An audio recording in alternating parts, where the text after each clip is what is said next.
This year's recipient of a gold award also is Brail Watson.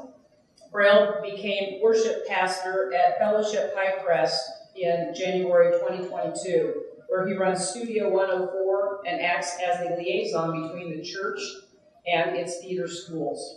He is a classically trained vocalist, cellist, songwriter, rapper, and producer.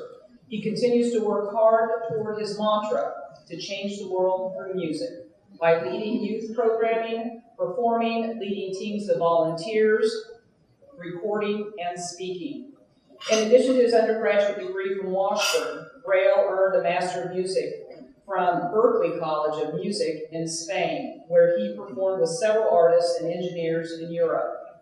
He graduated at the top of his class, which he attributes to his undergraduate studies in Washburn's incredible music department.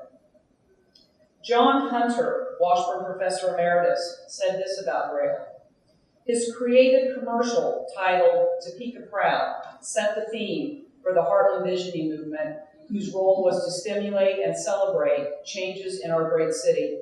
I can't think of a more deserving individual who has made such a lasting, positive impression than Brail Watson. Michelle Cuevas-Stubblefield with the Greater Topeka Partnership sent her congratulations, thanking Brail for his persistent and continued leadership and entrepreneurial spirit that positively impacts the lives of many and for the common good of all. Angel Romero with the United Way of Caw Valley said, "Your ability to mobilize people to action by sharing your deep commitment to the community is inspiring. You make others feel seen and valued for what they have to contribute, and you are always thinking about who to include, how to include everyone at the table. Thank you for all you do. Brail, for your continued success in your career and your commitment to your community, we are honored to present you the Graduate of the Last Decade Award." All those great compliments, you made me follow Tara. I feel like I've been set up. But this morning I was asked what one of my greatest memories of Washburn University was, and I didn't get an opportunity to share, so I promised that I would share here today. I'll try to keep it brief, but a disclaimer, I am a preacher. But it's ironic that I'm receiving this particular award because my favorite memory actually comes from exactly 10 years ago. In 2014, Emporia State University, heading into what I believe was a homecoming game, released a music video where they featured Washburn's Ichabod, and they tortured him and asked, "What's an Ichabod anyway?" Yes.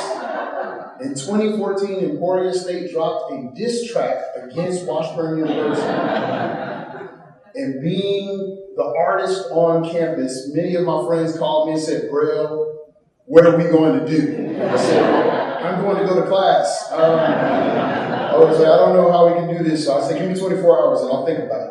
And I said, "I've got two options." I said, "We can either just let this go and let them stomp on our reputation, or we can try and get as dirty as they got and rally and go even more gaudy than they were." And I was like, I don't see either one of those things going well. But my faith in Christ has always taught me that when you are insulted, there's always another way. And so I did some research, and I got on our website, and I started to learn about the history of Washburn University. I learned that 99 years before the Civil Rights Act was signed, Washburn opened its doors to African Americans and women. It's over 100 years before Title IX. And it did something to me to learn our history. And I said, maybe this would do something to someone else. And so the next day, one of my friends came over and he was like, "Man, the football team is ready to go. How are we going to bomb on them?" And I said, "I'm going to make a song with no instruments that sounds like a Negro spiritual. And I'm going to rap about how Washburn's history is actually the legacy of the abolitionist movement." He said, "What? No, we need violence. That's not going to work." And I think we won that game. And less than 2 weeks later, the whole football team was talking about how glad they were to come to Kansas and be a part of civil rights history. it worked because there's always another way. And that's what Washburn taught me, is that there's always another way. When I came to Washburn, I was filled with racial trauma, and I felt like I had two options: to either let the world stomp on me because of the color of my skin, or to become radicalized and angry at those who had harmed me and at those injustices. And here I learned that there was another way. And I started dedicating myself to racial and cultural reconciliation. When I got ready to graduate, I said I can either pursue the classical music that I've studied at Washburn or continue down the path of pop and hip hop and rap that I've been doing before. And one of my teachers, Miss Rivers, said there's another way.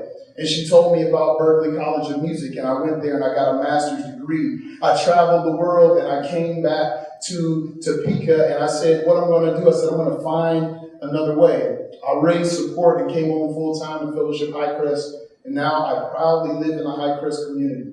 It's a traditionally red-line community. African Americans are slated to make $25,000 as a household income, as a median household income by the age of 35. Hispanic students, $35,000. That's not enough to live off of if you hadn't checked recently. It's a cradle to poverty community. Yet, over the last 6 years, we have built the first house in that community in over 60 years.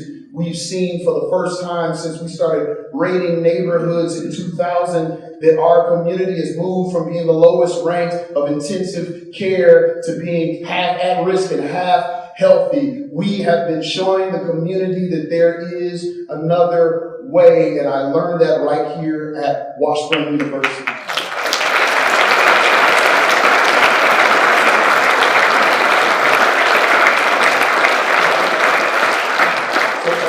Who are a part of my community, who have supported me, and there are many of you that aren't at my table, thank you for showing me that there's another way. And for all of you who support Washburn, I want you to know that there are little boys and girls who come here not knowing what they're going to do, but they do have those transformative stories where this place changes the course of their lives.